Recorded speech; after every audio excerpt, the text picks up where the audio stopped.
दो दो हो गए हैं। कहने का मतलब ये है, जब यह विधाता देता है तो छप्पड़ फाड़ के देता है, और जब परमात्मा लेता है तो थप्पड़ मार के ले लेता महाराज।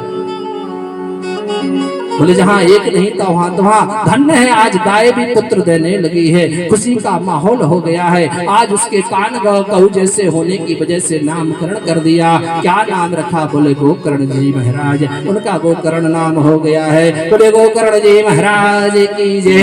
आज अपने पुत्र का नामकरण करना चाहते हैं, लेकिन कहते नाम का बड़ा महत्व होता है। इन्होंने विचार किया मेरा नाम आत्मदेव है, इसलिए मैं अपने पुत्र का नाम परमात्मा देव रखता हूँ। जैसे कहना चाहा है तो ये बुद्धि है ना, हर निर्णय में अपनी हस्तक्षेप करती है। बुद्धि, जो लोग बुद्धि चलाते हैं और अधिक बुद्धि चला दे और कहीं वो बुद्धि अध कचरी हो, धुंधली जैसी हो, तो क्या होता है? बीच में बोल पड़ी जब यह नामकरण करने हुए, बोले अरे वाह वाह, ना मैंने 9 महीने कष्ट सहिए, 9 महीने मैंने अपने पेट में इन्हें रखा है, और आज नामकरण करने का समय आया तो आप अपने नाम से मिलता जुलता रख रहे हो। बोले देवी तुम क्या चाहती? बोले मैंने कष्ट सहा है तो मेरा नाम भी मेरे नाम से मिलता जुलता होगा। बोले क्या रखना चाहती हो? बोले मेरा नाम धुंधली है, इसलिए मेरे पुत्र का नाम धुंध होगा, और जैसा नाम वैसा गुण। आज इसका जैसे जैसे आगे दोनों बच्चे बालपन में बढ़ने लगे हैं और दोनों ने ख्याति पाई है। फर्क इतना हो गया है कि एक विख्यात हो गया, दूसरा कुख्यात हो गया है।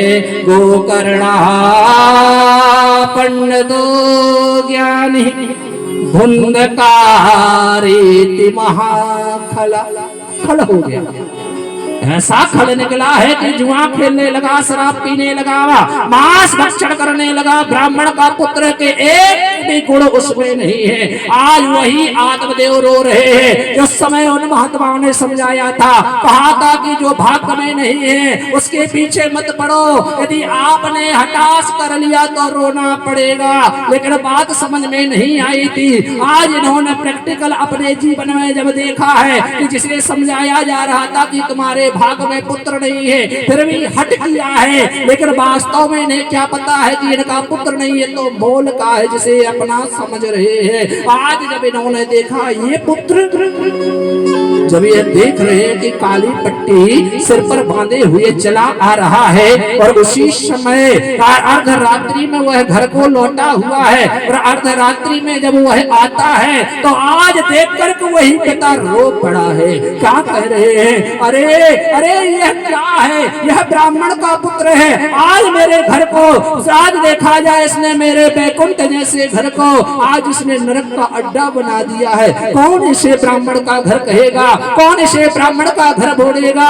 जहाँ शराब की बोतलें पड़ी हुई है, जहाँ मांस के चितरे पड़े हुए हैं, इसे ब्राह्मण का घर कहा जाएगा। रो रहे अपने भाग को, कह रहे इससे अच्छा तो पुत्र ना होता तो अच्छा था।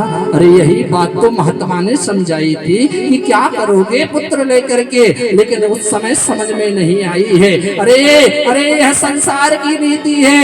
एक माता पिता घर के बाहर रो रहे हैं, घर के बाहर रो रहे थे। लोगों ने पूछा क्यों रो रहे हो? कहने लगा है कि हमारा पुत्र 5 वर्ष का हो गया है, लेकिन अब तक ना वो कुछ खाता है ना बोलता है, इसलिए रो रहे हैं। तमाम हकीमों को दिखा लिया है, तमाम डॉक्टरों को दिखा लिया है, लेकिन वही माता पिता वर्षों बाद पुनः घर के बाहर रोते हुए दिखाई दिए। पुनः लोगों ने पूछा अब क्यों रो रहे हो? तुम्हारा बालक बड़ा भी हो गया है, तुम्हारे बालक का विवाह भी हो गया है, खाने भी लगा है, अच्छा पद भी मिल गया, अब क्यों रो रहे हो? जानते हो वह क्या कह रहे हैं? उन्होंने कहा है कि अब इसलिए रो रहे हैं कि मेरा बेटा न हमसे बोलता है न हमें खिलाता है। उस समय रो रहे थे कि वह खाता नहीं, बोलता नहीं, आज रो रहे वह खिलाता नहीं और मुझसे बोलता नहीं है। बात वही है, बस बदल गई है। रोना दोनों